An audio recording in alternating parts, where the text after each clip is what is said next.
the restaurant that survived against the world. Some places close quietly, others disappear without notice. But once in a rare moment, a restaurant survives not because the world supports it, but because the world tries to erase it. This is the story of a dining room that endured boycotts, pressure, and isolation, and in doing so, proved that survival itself can become an act of defiance. The restaurant stood in a city obsessed with trends. New openings arrived weekly, each louder than the last. Concepts were designed to be photographed, menus engineered for virality. Success measured in attention rather than loyalty. Against that backdrop, this restaurant felt stubbornly out of place. Its food was understated, its atmosphere restrained, and its values quietly opposed everything the industry celebrated. At the center of it all was a chef who refused to perform. He cooked without spectacle, spoke rarely to media, and rejected invitations that promised exposure at the cost of control. To some, he was principled. To others, arrogant. But what unsettled people most was not his silence. It was his refusal to adapt. The trouble began when the restaurant declined a partnership that would have guaranteed financial security. The offer came from powerful figures who shaped the city's dining scene. Their expectations were simple: modernize the menu, streamline the service, align with the narrative of progress. The chef said no, not loudly, not dramatically. Just no. That refusal rippled outward faster than he anticipated. Suppliers quietly withdrew. Event organizers stopped calling. Influencers labeled the restaurant difficult. Reviews grew colder. What had once been quiet indifference turned into subtle resistance. The message was unmistakable. Survival in this city required cooperation. Independence came at a price. Yet the chef kept cooking. Each night, the dining room filled just enough to keep the lights on.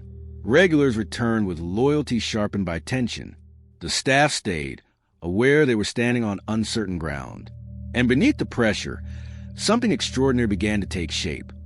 A resilience forged not by success, but by sustained refusal.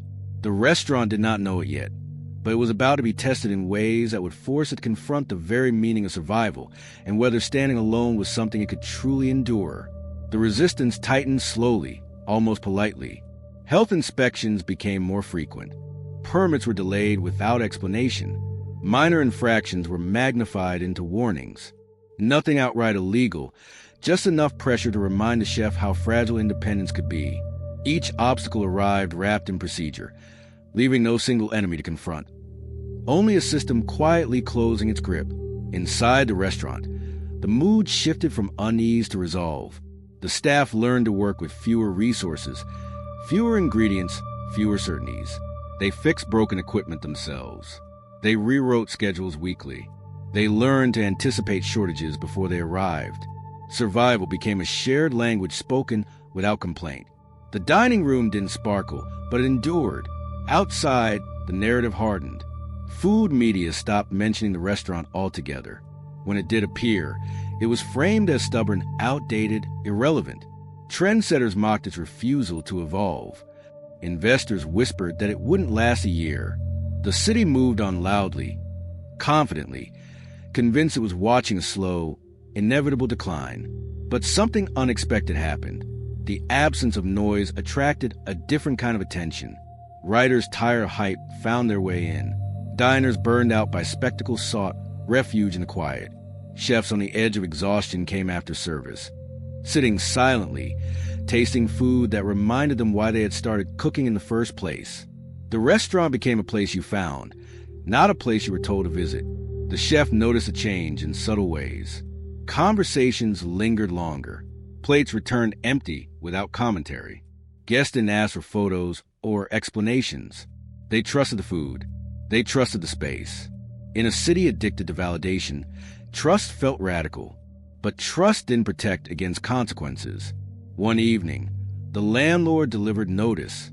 The lease would not be renewed. Renovations were planned. A more forward-thinking concept was already being discussed. The timeline was short. The implication unmistakable. This wasn't about rent anymore. It was about erasure.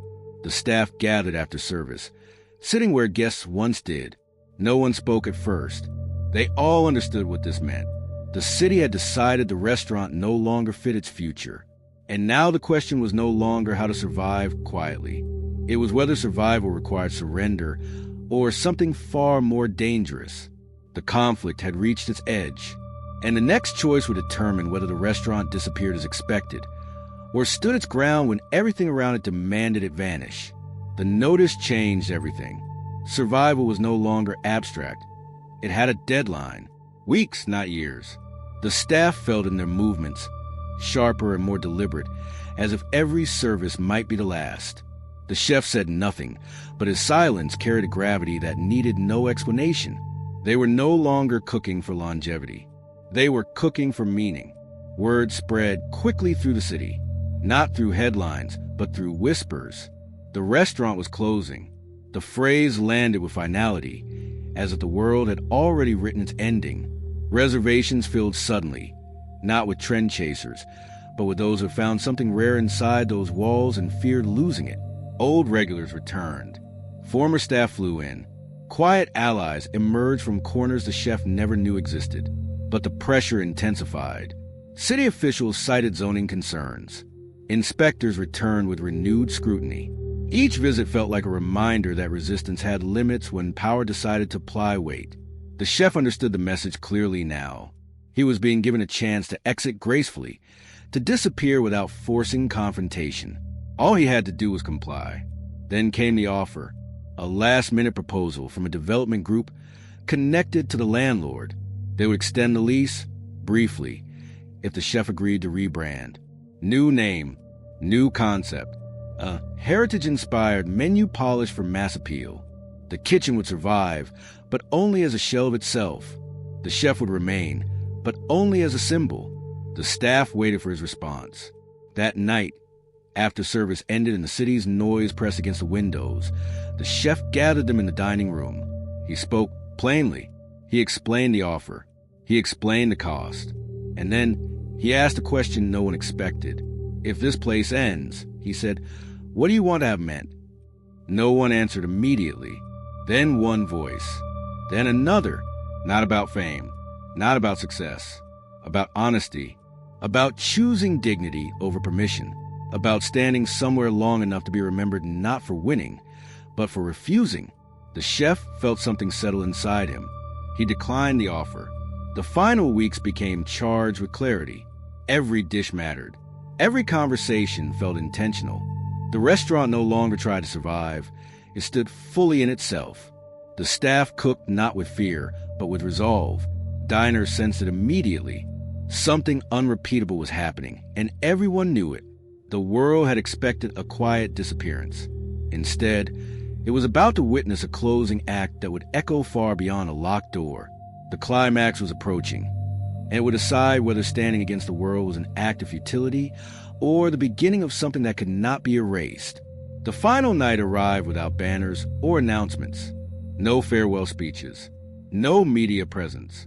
Just a full dining room breathing in quiet unison, aware that something irreversible was unfolding. The chef cooked as he always had, without embellishment, without nostalgia. The food did not look backward. It stood exactly where it was, honest and unafraid.